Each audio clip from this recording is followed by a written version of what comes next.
Afzal Herzi, bonjour. Bonjour. La graine et le mulet d'Abdelatif Kechiche est le film qui vous a révélé en 2007. Quelle était votre envie de cinéma avant de rencontrer Kechiche? Qu'est-ce qu'il vous a appris et comment s'est déroulé le tournage? Quels souvenirs gardez-vous de ce film? Moi, j'ai toujours voulu être actrice et réalisatrice. Donc, quand j'ai passé Enfin, on va dire que j'ai un peu provoqué le casting de La graine et le mulet. J'ai grandi à Marseille, dans les quartiers nord. Et j'avais fait 2-3 figures dans le sud. Et en fait, c'est une directrice de casting à Marseille qui savait que j'avais envie de faire du cinéma. Et qui un jour m'a appelée, m'a dit viens, il y a un casting. Moi, j'y suis allée, je savais pas ce que c'était. Et c'est là où donc j'ai fait un premier essai. Et très vite, j'ai rencontré Abdelatif, je crois 2-3 jours après. Parce qu'il faisait un casting pour le film sur Paris, Marseille et A7. Et après, tout s'est enchaîné très très vite. Très vite, il m'a dit qu'il voulait que je sois dans le film. Je ne savais pas trop ce que j'allais faire. J'ai fait confiance et après, voilà, c'est parti. Et c'était un magnifique souvenir. Et c'est vrai qu'en le voyant travailler, en étant sur le tournage, voilà, ça a confirmé que j'avais envie d'un jour faire des films. Mais j'ai toujours aimé ça. Après, bon, j'ai pas eu de formation de scénariste, d'actrice, donc j'ai un peu appris sur le tas, quoi, voilà. Ça vous a tout de suite donné envie de devenir réalisatrice, en fait? C'était Oui, conjoint, vraiment. ce désir de faire du cinéma, c'était conjointement actrice et réalisatrice dès le départ? C'est ça, oui, parce que j'ai toujours été passionnée de poésie, de littérature. Et j'ai toujours aimé écrire. J'écrivais, mais c'était des histoires, quoi, pas vraiment des scénarios, parce que j'avais pas de technique. Mais j'ai toujours eu envie de raconter des histoires. Enfin, je savais vraiment que c'était ça que je voulais faire. Je savais pas trop comment. Et en faisant le film et en le voyant travailler, et même avec ce que j'avais fait un peu avant, la figure, tout ça, je me suis dit non, j'ai envie de faire ça, quoi. J'ai envie d'être à cette place de metteur en scène. Et comment avez-vous géré le succès de La graine et le mulet? Est-ce que ça a été aisé ou pas d'enchaîner sur d'autres films ou Alors le succès, c'était génial, hein. Pour moi, c'était trop bien, quoi. Vraiment, je venais de mon quartier où clairement, à part l'imagination, il n'y avait pas grand-chose pour rêver. Et non, j'étais heureuse. Moi, tout ce qui arrivait, j'étais contente. Même si ça s'était arrêté à La graine et le mulet, voilà, ça aurait été pareil. Et après, non, j'ai pris les choses franchement simplement. J'étais contente de pouvoir faire d'autres films. Bon, j'ai essayé un peu de choisir. Bon, après, parfois j'ai fait des bons choix, parfois des mauvais choix. Mais bon, voilà, j'avais envie d'apprendre en tout cas. Donc j'essaie de suivre mon instinct et de me dire de toute façon, je pars de pas grand-chose. Donc voilà, j'ai envie d'aller vers des projets qui m'apprennent, quoi. Oui, quand je parlais de gérer le succès de La graine et le mulet, je voulais plutôt dire gérer le succès de l'après-graine et le mulet. Parce que c'est vrai que, oui. non mais c'est moi qui suis mal exprimé, mais c'est vrai que commencer avec Kechiche, ça met la barre assez haut, je dirais, Ah c'est oui. par rapport à l'exigence et au talent et à l'ambition. Et c'est vrai que, bon après j'imagine qu'il y a eu d'autres rencontres importantes dans Oui. votre carrière strictement d'actrice, j'allais dire. Et moi, je pensais en particulier à deux cinéastes que j'apprécie beaucoup, et vous êtes très bien dans ces deux films, et ces deux cinéastes qui, eux aussi, ont à la fois un talent, mais aussi une personnalité, un univers et une exigence assez forte. C'est Alain Guiraudy dans le Roi de l'évasion et Bertrand Bonello dans l'Apollonide. Oui. Est-ce que vous voulez revenir sur ces deux Oui. tournages et ces deux rencontres? De très belles expériences. Après, c'est vrai qu'après La graine et le mulet, j'étais un peu surprise. Je me disais, ah tiens, j'ai très vite compris qu'il fallait s'adapter au metteur en scène. Voilà, que tout le monde n'était pas comme Abdelatif et n'avait pas la même manière de travailler. Donc c'est vrai que, on va dire que très vite j'ai dû faire le deuil de ça et me dire non, c'est pas grave si tu fais qu'une prise au lieu de 50 mais c'est comme ça. Et très vite j'ai compris qu'il fallait être indépendante par rapport au jeu, c'est-à-dire que tous les metteurs en scène ne sont pas directeurs d'acteurs et qu'il fallait se faire son film dans le film Être capable de proposer quelque chose? exactement, proposer quelque chose, atteindre certaines émotions sans forcément l'aide d'un metteur en scène. Et d'ailleurs, c'est ce que je conseille à beaucoup d'acteurs, même des jeunes acteurs, quand parfois on demande des conseils. Je leur dis, il faut être indépendant, quoi. Il faut être vraiment... Et après, c'est vrai qu'avec Alain Guiraudie, c'était une autre expérience, c'était super. J'ai appris beaucoup, avec Bertrand Bonello aussi. C'était vraiment des... En tout cas, quand j'ai eu l'opportunité de pouvoir jouer dans ces films, par exemple, Alain Guiraudie, je me souviens, j'avais vu ses précédents films, ses courts-métrages, et tout de suite, je me suis dit, non, l'univers, il est super, quoi, j'ai envie d'y aller, même le personnage. Hein. Et Bertrand, pareil, voilà, différemment, mais pour moi, en tout cas, c'était des opportunités d'apprendre encore plus, quoi, et d'observer. Vous avez souvent tourné sous la direction de réalisatrices, Sylvie Vered, Patricia Mazuir, Aja Marie, il y en a Emmanuel Berco, entre autres. Hein. Trouvez-vous qu'elles portent un regard différent sur vous en tant qu'actrice, en tant que femme? Est-ce qu'il existe une complicité de travail qui est différente? Moi, je ne vois pas de différence, en tout cas, par rapport à ma propre expérience entre les hommes et les femmes. Pour moi, c'est pareil, quoi. Franchement, il n'y a aucune... Non, vraiment, c'est pareil. Et même, il y a des films, parfois, on se dit, ah tiens, ça pourrait être une femme qui l'a réalisé, finalement, c'est un homme. Enfin, chacun sa sensibilité. Non, franchement... Et inversement. Et inversement, ouais, exactement. Donc non, j'ai jamais ressenti de différence par rapport à ça. Sur les cinéastes qui vous ont le plus apporté et qui vous ont le plus donné envie de devenir vous-même réalisatrice, bon, on a compris qu'il y avait Abdelatif Kechiche, Oui. mais est-ce qu'il y en a eu d'autres? Est-ce que vous avez appris certaines choses sur certains tournages? Alors, je pense que j'ai appris un peu sur tous les tournages, même quand parfois c'était difficile, hein, parce que chaque expérience est différente. Les rapports humains, parfois, parfois ça peut être tendu aussi. Mais tout le monde, non, moi je pense que j'ai appris un peu avec tout le monde, dans les bonnes et les moins bonnes expériences. Et surtout, je trouve qu'en tant qu'acteur, actrice, franchement, on a la bonne place parce qu'on on rencontre des acteurs, des techniciens, on voit ce qui se passe en coulisses. Parfois, on est confronté à des problèmes techniques aussi, donc on peut bien se préparer si un jour on veut faire un film, quoi. C'est le bon endroit pour... Franchement, c'est un super endroit. Et comment se sont déroulées les retrouvailles entre Abdelatif Kechiche et vous au moment des deux Mektoub My Love, Canto Uno et Intermezzo? Alors, quand il m'a... Enfin, on est toujours resté en contact hein, après La Graine et le Mulet. Et donc, quand il avait le projet de Mektoub, il m'a fait part de son envie que j'y participe. Donc, j'étais un peu... Je lui ai dit, mais t'es sûre? Enfin, t'inquiète pas, si ça se fait pas, c'est pas grave. Parce que bon, j'appréhendais un petit peu. Je me suis dit, bon, est-ce qu'il va pas être déçu? Et vu que... Enfin, j'avais peur qu'il soit déçu et que ce soit différent parce que moi, entre-temps, j'avais d'autres expériences, lui aussi. Et finalement, non, franchement, ça s'est bien passé à la première prise. Je me souviens, il était très, très ému, ouais. Il était très ému et moi pareil. Donc après, j'ai vu qu'il avait un petit sourire. Je me suis dit, bon, ça va. Mais j'ai découvert un autre metteur en scène.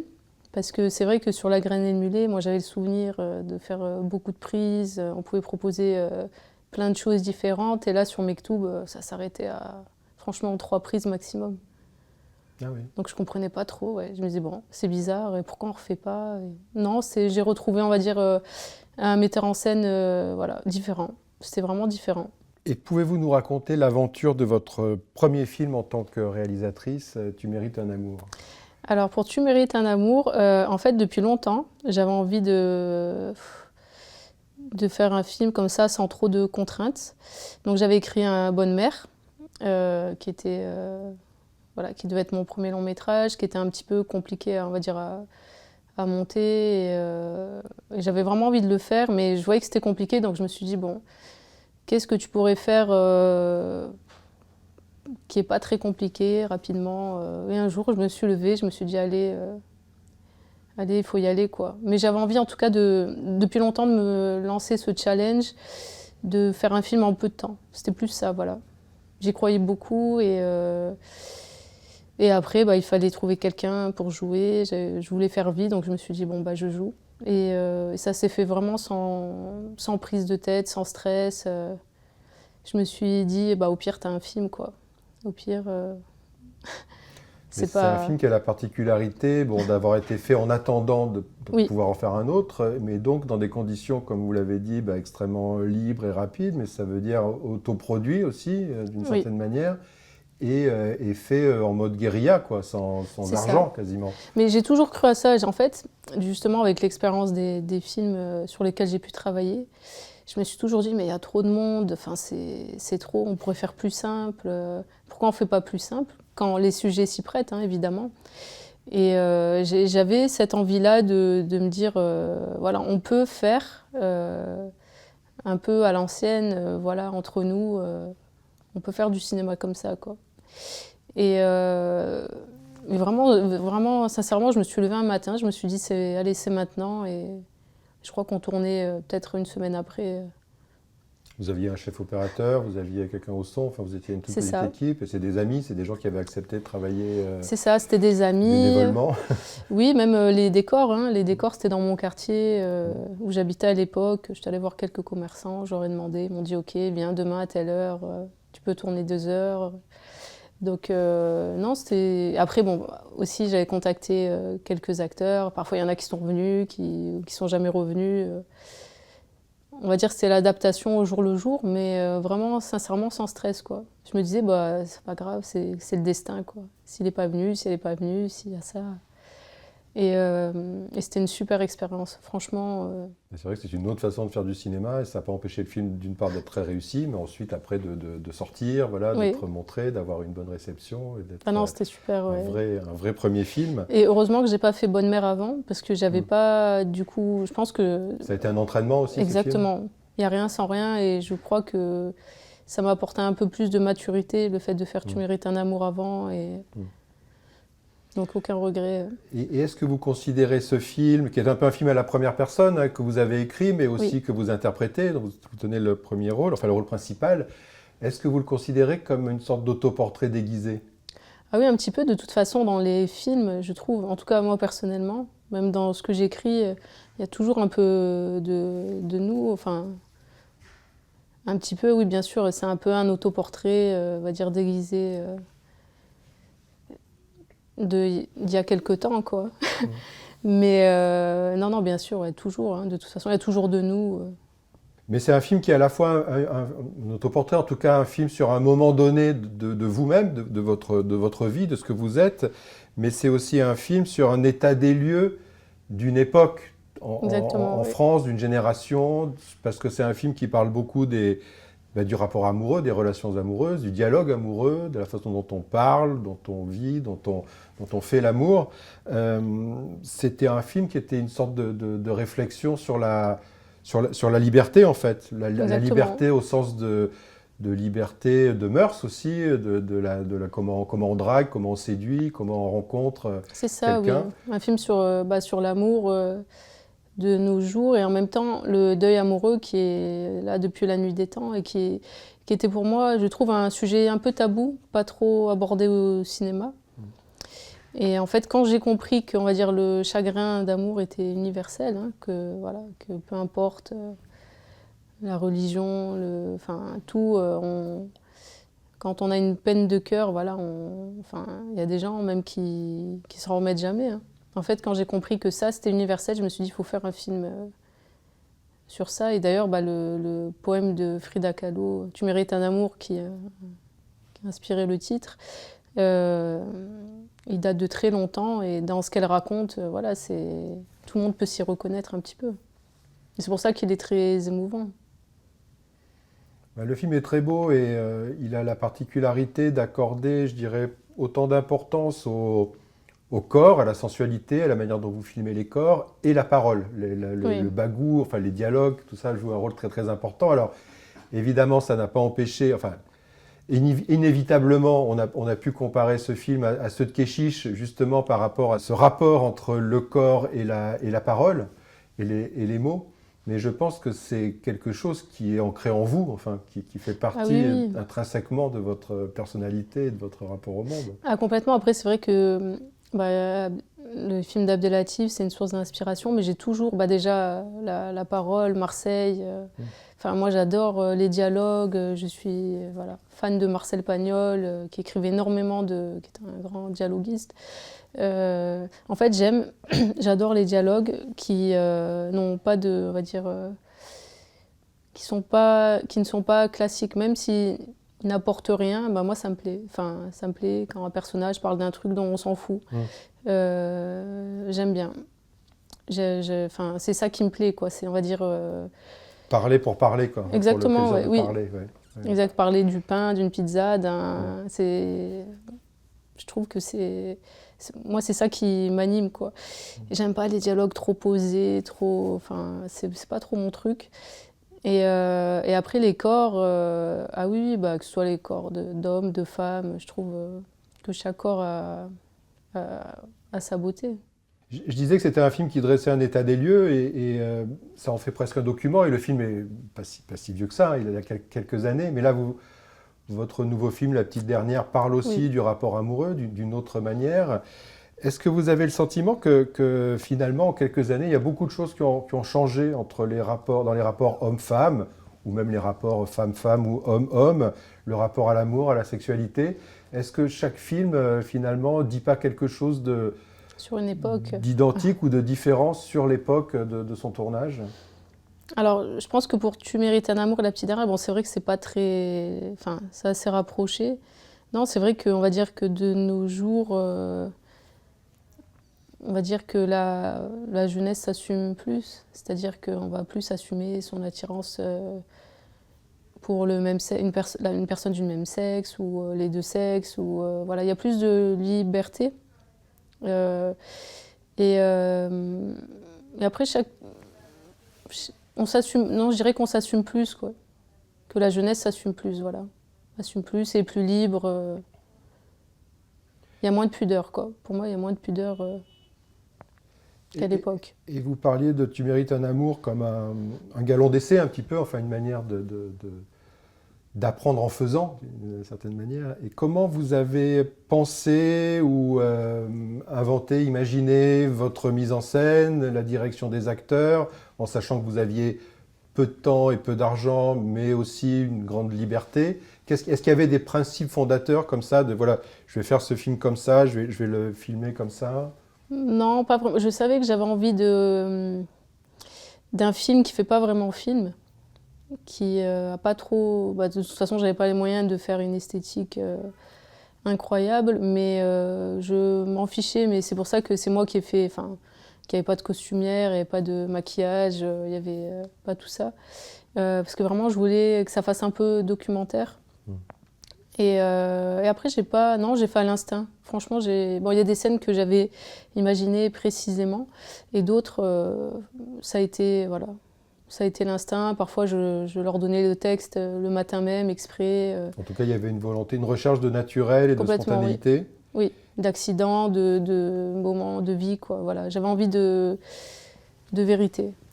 Et pour une actrice qui dirige des acteurs et des actrices qui étaient souvent moins expérimentés que vous, enfin plutôt néophytes, comment vous les dirigiez? Qu'est-ce que vous leur disiez?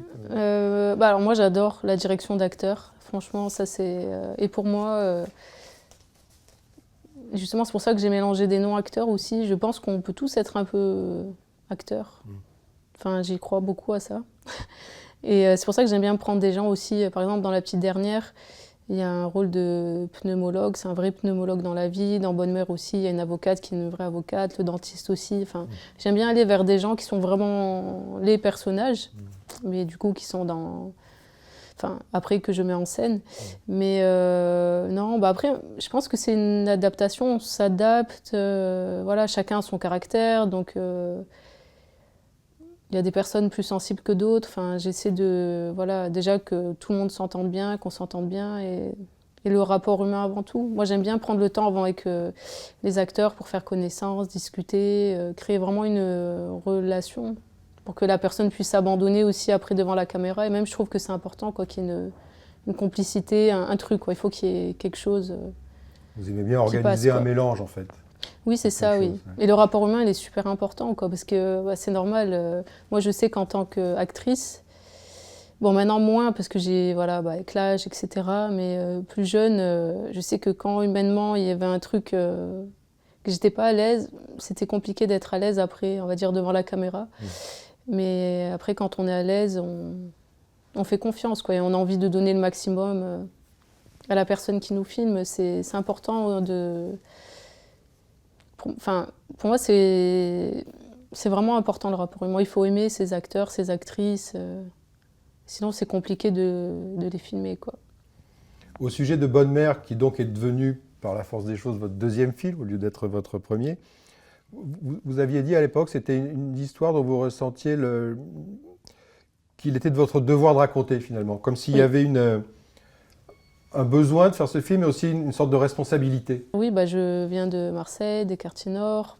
C'est un peu autobiographique, hein, parce que bon, ma mère, elle faisait des ménages, bon, pas dans les avions, hein, ça c'est pour le cinéma, dans un collège. Et c'est vrai que j'ai toujours eu beaucoup d'admiration pour ma mère, je suis très proche de ma mère. Donc j'avais envie de raconter en tout cas l'amour maternel, tel que moi je l'ai connu. Et c'est pour ça aussi qu'après dans les autres projets, les personnages de mère, ils sont toujours, on va dire, positifs, parce que moi c'est l'image que j'ai, avec laquelle j'ai grandi, avec laquelle j'ai eu la chance de grandir. Mais j'avais envie de mettre la lumière sur ces fantômes de la société, ces mères voilà, qui sont seules, qui essaient de s'en sortir, qui essaient d'être, qui sont honnêtes. Je voulais raconter la difficulté d'élever des enfants seuls aussi. Et que parfois on peut avoir des bons parents, mais que les enfants ils prennent une autre route. C'était pour moi important pour les parents et les enfants. J'avais envie, voilà, de mettre en lumière un personnage qu'on n'a pas l'habitude de voir au cinéma aussi. C'est vrai que c'est un film qui met en lumière cette femme présentée comme qui est admirable et qui est une mère, mais autour d'elle, je dirais qu'il y a des cercles qui vont de ses enfants, de la famille, mais aussi des gens du quartier, de ses amis. C'est aussi sur la vie d'un quartier. C'est ça. Et la pauvreté en France aussi. C'est un film presque choral, d'une certaine manière, par moment. Par rapport à Tu mérites un amour, qui était quand même plus centré sur un personnage, comment vous avez appréhendé la mise en scène, le montage, la réalisation du film? Ah, ça c'était, oui. Déjà le casting, hein, tous ces personnages. Mais bon, vu que je voulais le faire depuis longtemps, j'avais le casting depuis un moment. C'est vrai qu'il fallait faire exister un peu tout le monde. Et pour moi, même s'il y a des seconds rôles, des troisièmes rôles, pour moi tout le monde est important vraiment. Quand je fais les castings, je dis à la directrice de casting, on casse tout le monde comme si c'était le rôle principal. Et même la figuration. Hein. Il faut vraiment des gens qui puissent savoir jouer s'il faut jouer au dernier moment. Donc non, mais j'ai beaucoup imaginé. Et après, j'ai essayé vraiment de mettre tout le monde en valeur. C'est pour ça que je travaille avec 2 caméras.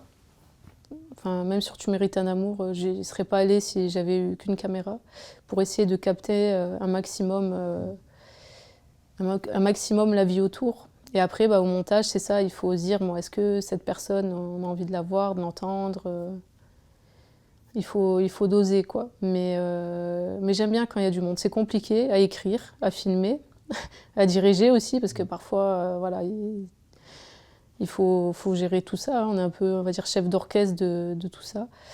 Mais j'adore, ouais. J'aime bien, un peu comme, voilà, moi j'adore Pagnol, donc chez Pagnol aussi, il y a beaucoup de personnages. Et ça décrit souvent la vie d'un village, d'un quartier. C'est ça, exactement, ouais, c'est la vie. D'un immeuble. Ouais. C'est la vie et Bonne Mère, non, j'ai adoré, ouais. J'ai adoré filmer tous ces visages. Il y a une temporalité étrange dans le film, j'ai trouvé quand je l'avais vu, c'est que c'est un film contemporain, et en même temps, comme c'est un film qui évoque beaucoup de souvenirs d'enfance, de souvenirs de mémoire de votre famille, de votre propre mère, il y a des choses qui semblent venir des années 90. Oui. Donc il y a presque un décalage entre le monde d'aujourd'hui, le monde de votre enfance, vos souvenirs, et même par rapport à une topographie des lieux, des cités, des quartiers populaires de Marseille. Est-ce que c'est quelque chose que vous avez constaté comme ça en faisant le film, ou est-ce que vous en étiez consciente? Est-ce que c'est plus ou moins volontaire? Non, c'est volontaire et c'est réaliste parce que déjà l'appartement de la mère, c'était voulu vraiment qu'il y ait des choses un peu des années 90. parce que je partais du principe où, bah, vu qu'elle n'a pas les moyens, elle a ses meubles depuis des années, et ça, Il y a c'est des choses qui ne vraiment... bougent pas, quoi. Ça bouge pas. Changent. Et ça, c'est vraiment une réalité, hein. Ouais. C'est vraiment une réalité où parfois, bah, il y en a qui c'est de la récup, ou ils gardent parce que ça coûte cher. Et, et pour moi, la mère et ses enfants, ils n'évoluent pas de la même manière. Donc elle va rester un peu plus, on va dire, à l'ancienne. Et de l'autre côté, c'est autre chose, quoi. Mais je suis d'accord, oui, complètement. Après, voilà, c'est mes souvenirs un peu... Oui, bien sûr. Mais tourner ce film dans des lieux que vous aviez connus plus jeunes, est-ce que c'était des retrouvailles aussi avec Marseille ou avec certains quartiers, ou est-ce que vous aviez gardé le contact ou pas? Ah oui, j'y allais régulièrement, bah, justement pour m'inspirer. Et vraiment, où on a tourné, ouais, j'ai grandi vraiment en face, dans l'immeuble d'en face. Et non, c'était... on va dire j'ai entretenu le lien longtemps pour garder l'inspiration. Après, c'est sûr que ça a changé, hein. Moi, à mon époque, on jouait en bas, c'était tranquille, et maintenant, bah, c'est vraiment dégradé, quoi. On en vient à la petite dernière, votre troisième long métrage. Alors, vos deux premiers films étaient très personnels. Je pense que celui-ci l'est également, hein, c'est pas la question. Mais la matière, l'origine est différente puisqu'il s'agit d'une adaptation d'un roman, le Fatima Das. Alors, une adaptation très libre et très personnelle puisque la forme, je dirais, la narration n'est pas la même. Mais pouvez-vous nous parler du travail d'adaptation, évidemment, mais aussi comment on vous a proposé ce projet, comment est née l'idée de faire ce film? Alors après, Tu mérites un amour et bonne mère, j'avais pas trop d'idées de scénario. Je me suis dit, bon, bah, ça viendra. Et en fait, les productrices de chez June Film m'ont contacté. Donc après Tu mérites un amour, Bonne mère, il n'était pas encore... j'étais en fin de montage de Bonne mère. Et elles m'ont proposé donc, le livre de Fatima Das à adapter, La petite dernière. Donc j'ai lu et j'ai beaucoup aimé. Mais je m'étais jamais lancée dans, voilà, on va dire, le défi de l'adaptation. Et je me suis dit, bon, bah, pourquoi pas. Après, j'ai rencontré l'autrice et je sais pas, il y a eu vraiment une connexion entre nous. J'étais très touchée par cette rencontre. Elle n'était pas très bavarde. Mais ça s'est bien passé. Et je me suis dit, bon, allez, pourquoi pas, on se lance ce défi. Et voilà, très vite, elle m'a fait confiance et je lui ai dit que voilà, je voulais que ce soit une adaptation, que ça ressemblerait. J'essaierais de ne pas, on va dire, trahir son œuvre, mais que j'avais envie d'être libre. Ça, c'était important pour moi. C'est à la fois très libre et très respectueux de ce qu'elle raconte. Ouais. Donc elle était d'accord. Et c'était pas évident d'écrire le scénario, mais voilà. Et après, par contre, ce qui a été compliqué, c'est le casting. Parce que bon, l'histoire raconte l'histoire d'une jeune femme qui se découvre une attirance pour les femmes et qui est musulmane. Et donc moi, vraiment, je voulais donc un casting un peu sauvage. Voilà, et ça a été compliqué, quoi, de trouver le personnage. Ça n'a pas été évident, mais bon, on a réussi. Comment? On a fait un gros casting, presque un an de casting, hein, à Paris, on a casté à Marseille, un peu partout en France. Donc la directrice de casting, elle a infiltré les Gay Pride, les soirées LGBT, et on l'a trouvé... j'ai eu plusieurs propositions et c'est vrai que quand j'ai vu la photo de cette fille, j'ai eu tout de suite un coup de cœur, vraiment en photo. En photo, je me suis dit, mais elle est super. Et donc après, ils l'ont vue, ils l'ont revue. Et quand je l'ai rencontrée, je me suis dit, c'est elle. Est-ce que vous pouvez nous en dire plus sur cette actrice, justement, la nommer et puis raconter un peu comment ça s'est passé avec elle? Parce que c'est vrai qu'elle est extraordinaire et que c'est la grande révélation du film. C'est un peu... comme quand on a découvert Asia Herzi dans La graine du mulet, j'allais dire. Elle est formidable. Ça a été un coup de cœur, vraiment, en photo. En photo, au début, autour de moi, on va dire, l'entourage professionnel avait un petit peu des doutes. Moi, j'étais sûre, dès que j'ai vu sa photo, j'ai dit, mais elle est magnifique. Mais j'avais un peu des doutes sur ses origines. Je ne savais pas trop si elle était maghrébine ou métisse, ou je ne savais pas. Et au final, il s'est avéré qu'elle avait pas mal de points communs avec le personnage.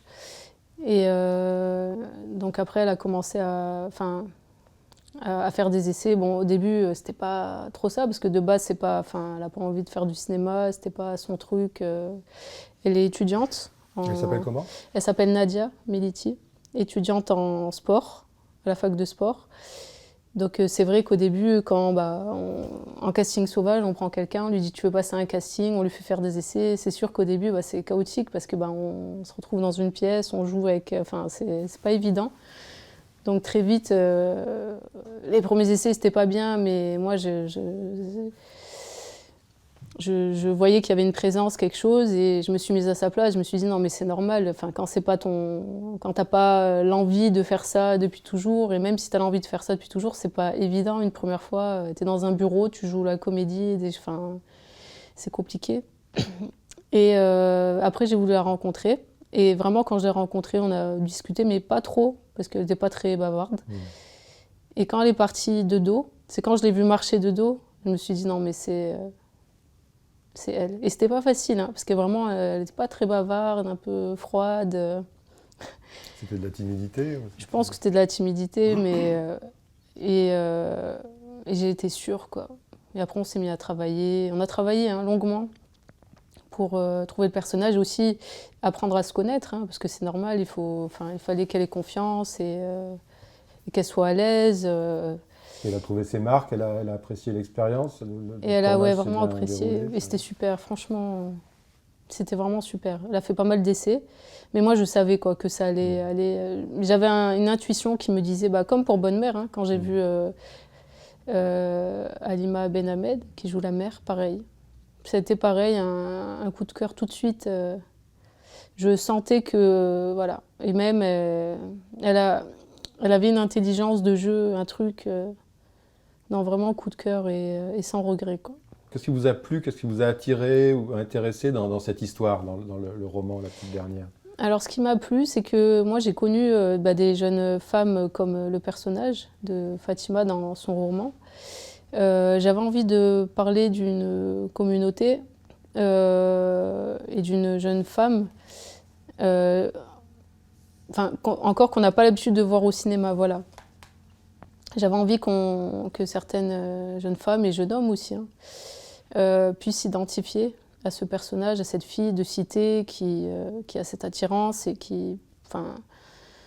c'est difficile pour elle de s'assumer. En fait, ce qui m'a profondément émue, c'est ce mal-être intérieur, le mal-être intérieur du personnage et même en échangeant avec l'autrice, très vite on en a discuté. C'est ce qui m'a émue. Je me suis dit tiens. Et même je sais que je connais des gens aussi qui parfois peuvent être attirés, savent qu'ils sont attirés par des personnes du même sexe, mais vont faire leur vie avec une autre personne, par rapport à la famille, par rapport à, parce qu'ils sont dans un rejet, un déni, et ça c'est horrible, et c'est ça qui m'a touchée. C'est un peu ce dont parlent tous vos films, et celui-là en particulier, c'est la question de la liberté d'être accepté par les autres, mais aussi de s'accepter soi-même. La question de l'émancipation par rapport au regard des autres, mais aussi par rapport à ses propres sentiments ou ses tourments intérieurs. Et l'envie de vivre, moi c'est ça qui m'émeut profondément. C'est cette jeunesse qui a envie de vivre, cette fille qui a envie de vivre, qui essaie de se battre, qui n'accepte pas qui elle est, mais en même temps son attirance, elle est là, sa nature, elle est là, et elle ne peut rien faire. C'est en elle, c'est comme ça, et ça ne changera pas. Et elle a envie de vivre, de vivre des expériences, d'assouvir ses désirs, et c'est humain. Et c'est une histoire de ce conflit intérieur, mais c'est aussi un conflit avec sa propre culture et sa propre religion, puisque c'est quelqu'un de croyant et qui veut être en paix avec sa foi et avec sa culture aussi. C'est ça, la foi, la culpabilité qui est là,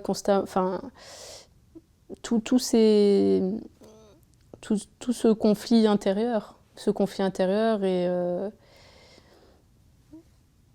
c'est pour ça que c'est vraiment ça qui m'a bouleversée, vraiment. Et parce que de toute façon, c'est une communauté qui souffre. Hein. C'est une communauté qui souffre parce que c'est pas évident hein, d'être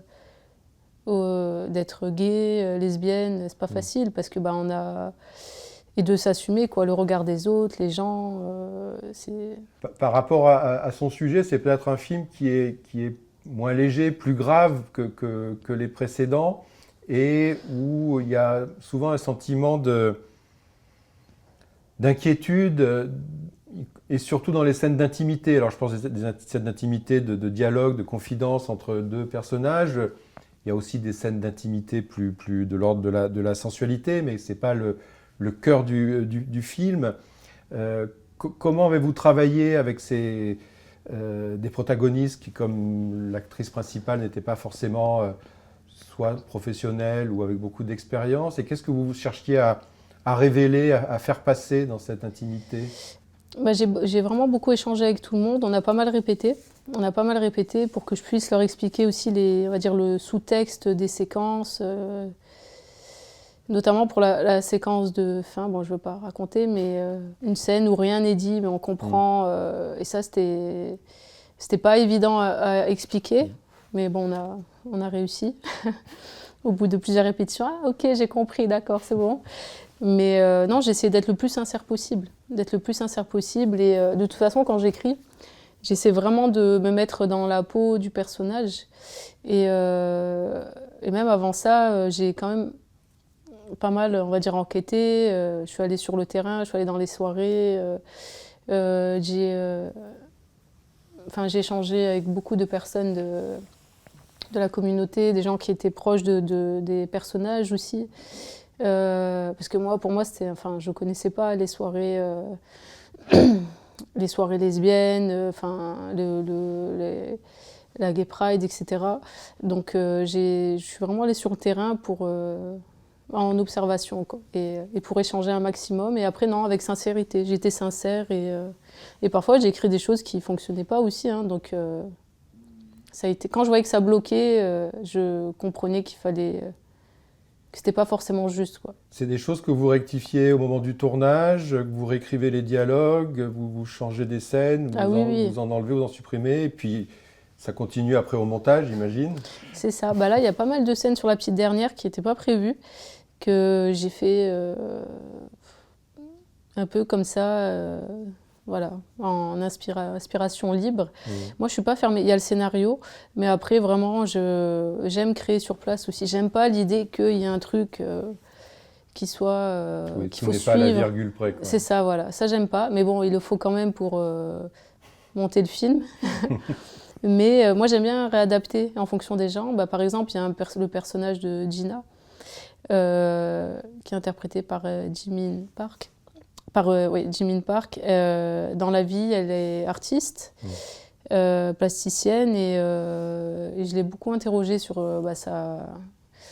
son métier, et du coup, je l'ai adaptée au personnage. Voilà, ça me plaisait qu'elle soit un peu artiste. Mais ça, par exemple, si je ne l'avais pas rencontrée, peut-être que ça ne m'aurait pas inspirée. Donc j'aime bien Nadia, dans la vie, qui joue Fatima. Elle fait du foot. Et je trouvais ça super, quoi. Du coup, j'ai rajouté au personnage aussi. Vous vous inspirez de vos personnages, enfin des actrices C'est ça. Quand il y a quelque chose d'intéressant, Et Jimin Park, on l'avait découverte dans Retour à Séoul de David Chou. Elle était formidable. C'est en voyant ce film que vous avez pensé à elle, ou comment vous l'avez rencontrée? Elle a fait le casting ou Alors Jimin, c'est une drôle d'histoire. Donc il y a David Chou qui m'a contactée pour un projet. Et donc j'ai rencontré, et donc il m'a envoyé le lien de Retour à Séoul que je n'avais pas vu.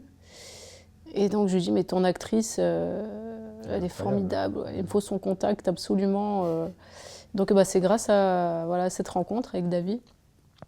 Et j'ai adoré, quoi. Et après je l'ai vu, on s'est rencontrés, et ça a été un coup de cœur. En tout cas, dans le film, j'ai été frappée par son magnétisme. Et pareil, je trouvais que que c'est un visage qu'on n'a pas l'habitude de voir aussi au cinéma et ça me plaisait de montrer, on va dire, la France d'aujourd'hui quoi aussi. Le métissage. Le métissage, et la puis, vie. c'est pas du tout quelqu'un qui se destinait à devenir actrice non plus. Non. Quoi. Enfin, je sais pas si elle va continuer, mais en tout cas. Ah bah elle a vraiment beaucoup de talent. Oui. J'espère qu'elle continuera. Oui. Et en tout cas, j'étais impressionnée dans le film de Davy. Enfin, je me suis dit, c'est pas possible, c'est pas la première fois qu'elle joue. Mais c'est surtout sa présence, quoi. Vraiment, elle dégage quelque chose de très fort, oui. Et le fait d'être réalisatrice maintenant, avec 3 films, est-ce que ça a modifié votre rapport au jeu, au métier d'actrice, au rapport avec un autre réalisateur ou une réalisatrice qui va vous mettre en scène? Alors, on va dire que je comprends plus la difficulté de faire un film, même si avant, moi, j'avais beaucoup de respect, hein, enfin, sur les plateaux. Mais voilà, je sais que chaque scène est importante, chaque moment est important, et qu'il faut essayer d'être bien concentré, voilà, que chaque minute compte. Et après, non, moi, quand je suis actrice. Franchement, c'est tellement dur, la mise en scène, que je préfère être tranquille. Vous non, reposez. non. Ouais, c'est ça, ouais, non, je suis tranquille. Mais même, en plus, par respect pour les réalisateurs, je ne vais pas me mêler, non. Mais votre désir de jouer est toujours là. Oui, toujours, mais c'est vrai que bon, déjà, j'essaie de choisir, mais là, encore plus, quoi, j'ai envie de faire des choses qui me plaisent, quoi, des personnages qui me parlent. Bah, vous avez bien choisi, puisque le cinéma vous a offert récemment de très beaux rôles, puisqu'on vous a vu dans Borgo de Stéphane de Moustier, dans la prisonnière de Bordeaux de Patricia Mazui, qui sont des grandes réussites, vous êtes formidable. Est-ce que vous êtes particulièrement heureuse d'avoir participé à ces 2 films d'auteur Ah oui. avec des personnages de femmes très, très forts Bah, les deux, déjà, Borgo, j'ai adoré. C'était vraiment, déjà, je connaissais le travail de Stéphane, que j'aimais beaucoup. Et après, vraiment, c'est un metteur en scène. Enfin, j'ai adoré travailler avec lui, c'était super. On s'entend vraiment bien, artistiquement et humainement. Et j'ai beaucoup appris avec lui aussi. C'était vraiment une très très belle expérience. On va dire que Borgo, ça m'a un peu réconciliée avec le métier d'actrice. Pas que j'étais fâchée, hein, mais à un moment donné, j'étais plus dans l'écriture, la mise en scène. Et on va dire, je me sentais moins épanouie, quoi. Voilà, j'avais pas forcément des rôles qui m'animaient. On sent qu'il y a un grand investissement dans ce film, dans ce rôle, parce que j'imagine que ça a nécessité en plus de la préparation, de la recherche, de la documentation, quoi, pour que vous soyez crédible dans ce rôle. Moi, surtout la crédibilité, j'y tiens, parce qu'en plus, voilà, avec le cinéma que j'ai envie de faire, que j'essaie de faire, chaque approche de personnage, j'essaie de me dire, voilà, il faut que ça fasse vrai. Donc oui, après, avec Bonne Mère, j'avais l'expérience de la prison, parce que j'avais passé aussi du temps en prison. J'avais animé quelques ateliers de cinéma. Pour Borgo, je l'ai poursuivi, je travaillais avec une sociologue. J'ai observé, j'avais une amie d'enfance qui était surveillante, donc j'ai beaucoup échangé avec elle. Mais oui, de toute façon, vraiment le personnage, j'ai adoré, quoi. J'ai été à l'aise, c'était trop bien. Et avec Patricia, pareil, un univers différent. Mais souvent, Patricia elle me disait, bon, là, je m'en fous du réalisme, il faut en faire plus. Donc c'est vrai qu'elle essaie de me pousser vers un truc plus Oui, c'est joué, pas un quoi. cinéma très naturaliste, C'est ça ce qu'elle me disait, dérape ouais. un peu parfois dans la folie ou dans le délire. Donc il fallait un entre-deux. J'essayais de faire un entre-deux parce que j'avais peur d'en faire trop, mais après je lui ai fait confiance. Mais c'est vrai qu'elle répétait sans cesse à l'italienne, donc il fallait exagérer. Mais c'était super aussi parce que c'est deux univers différents, mais... Et puis c'était la rencontre avec Isabelle Huppert que vous avez retrouvée aussi sur le film de Téchiné. Donc vous formez un couple vraiment incroyable. Ouais, c'était vraiment... j'avais fait le film de André avant. Avant, oui. Ouais. Et pareil, André, c'était magnifique, quoi, parce que moi, je suis fan de ses films. Et André... D'ailleurs, je lui ai montré La Petite Dernière pour avoir son avis. Et il m'a donné pas mal de conseils. Mais c'était super. Ouais. Même la rencontre avec Isabelle, c'était vraiment formidable. Ouais. Et il y a un autre très beau film de l'année dernière, non, il y a 2 ans, mais on s'en souvient encore très bien, qui a beaucoup marqué, c'est Le Ravissement d'Iris Kattenbach. Très beau premier film, un très très beau rôle pour vous. c'est un film qui tourne autour de plusieurs thèmes, et notamment de la maternité. Et la maternité dans ces films dont on parle, aussi dans Borgo, dans le film de Téchiné, l'impression que, alors c'est ce que les cinéastes vous proposent, mais le fait d'interpréter des jeunes mères récemment, est-ce que c'est un choix délibéré? Qu'est-ce que ça vous Non, intéresse particulièrement? c'est venu à moi et après ça y est, j'ai plus 18 ans comme sur La Graine et le Mulet. Donc non, c'est bien. Ça permet aussi d'évoluer artistiquement. On évolue avec son âge et non, c'était super. Après, c'est vrai que c'est des personnages quand même assez sombres. Ouais, complexe, oui. Dernièrement, je me suis dit, oh là là, je fais tout. Parce que j'ai un ami qui fait pas mal de rôles de flic. Et il m'a dit, bah, toi, c'est les rôles de dépressif. Les problèmes, toi, c'est les problèmes. Alors, je dis, oui, bah, en même ouais. temps, vous n'êtes pas très dépressif parce que vous jouez souvent une femme, une combattante au contraire, parce que vous êtes souvent dans la tourmente, dans des situations inextricables, comme dans Borgo, ou en tout cas très compliquées, ou dans Le Ravissement. Et les problèmes. vous battez et vous avez quand même une image et vous jouez très bien les combattantes, quoi. C'est ça. Mais je trouve que ça a un lien aussi un peu avec la mise en scène. Ouais. Un peu, parce que après, ça n'a rien à voir, mais Borgo, c'est vrai que quand j'ai lu le scénario, je me suis dit non, mais c'est bon, c'est comme c'est Bonne Mère. Quand je fais Bonne Mère dans les quartiers nord avec tous les problèmes qu'il y a, ça va aller. Ouais. Ça... Vous avez l'habitude de soulever les J'ai montagnes. l'habitude, ouais, des problèmes. Donc ça me faisait pas peur, quoi. Non. Non, pas du tout, au contraire, ouais, c'était pas le quotidien, mais voilà, ça m'inquiétait pas plus que ça. C'est vrai que c'est pas des personnages faciles, hein, mais bon, après j'aime ça, moi c'est ça qui me plaît. Oui, on vous croit. Mais c'est perturbant quand même, parce que par exemple le ravissement, à un moment donné, ça faisait beaucoup d'émotions, quoi. Enfin, vers la fin, à la fin, on voulait m'offrir le manteau rouge, je dis non, car oui, ça charrie des émotions très fortes à jouer. En tout cas. À un moment, pour le spectateur aussi, d'ailleurs. Ouais, ça, après c'est peut-être psychologique, mais c'est vrai que ça perturbe un peu quand même. Ouais. Et est-ce qu'il y a encore ou toujours des rôles auxquels vous rêvez en tant qu'actrice, des rencontres dont vous rêvez en tant qu'actrice, ou des histoires dont vous rêvez en tant que réalisatrice? Ah oui, en tant qu'actrice, j'aimerais bien retravailler avec des metteurs en scène avec qui j'ai travaillé. J'aime bien l'idée de retrouvailles. C'est ça, de retrouvailles artistiques. Stéphane, j'ai retravaillé avec lui par la suite et c'était super. J'aimerais bien retravailler avec Alain Guiraudy. Après, non, des personnages avec des beaux personnages, voilà, des belles rencontres. Je me dis, de toute façon, c'est le destin, on verra. Ce qui doit arriver, arrivera. C'est vrai. Hein. Tout est écrit. Et après, en réalisation... Vous avez plusieurs projets, non? J'ai un projet. Après, j'aimerais bien avoir un projet un peu... Pas comme Tu mérites un amour, parce que maintenant, c'est plus compliqué de faire ça. Mais de faire un projet libre, pourquoi pas. Surtout quand je vois aussi la nouvelle génération d'acteurs, d'actrices, c'est vraiment inspirant, quoi. C'est vraiment inspirant et il y a vraiment des super talents, donc ça donne envie de créer. Mais en fait, moi, ce que je trouve dur, c'est le scénario, quoi. Le scénario, c'est dur. Donc je me dis, pourquoi on ne ferait pas un film sans scénario? Pourtant, vous avez toujours écrit seul, non? Vous avez jamais coécrit ou écrit avec un scénariste? Non, toujours seul, parce que vu que je suis très perfectionniste, je pense que ça... pour l'instant, après... Plus tard, pourquoi pas collaborer avec quelqu'un, mais je me dis ça va être des problèmes, quoi. Je préfère... Et même j'aime bien l'idée de challenge, me dire allez, du début à la fin, gérer toute seule. On essaie seul et on verra. Et en plus, vu que j'adapte sur place aussi... Vous pouvez tout changer. Mais scénario, ça m'embête un peu. J'aimerais bien faire un film sans scénario, mais bon, personne ne le financera. Mais ça, j'aimerais bien, ouais. Franchement, me dire allez, pendant 15 jours, tu tournes ce que tu veux. Bon, on attend de voir. Merci. Pour l'instant, c'est interdit par la loi.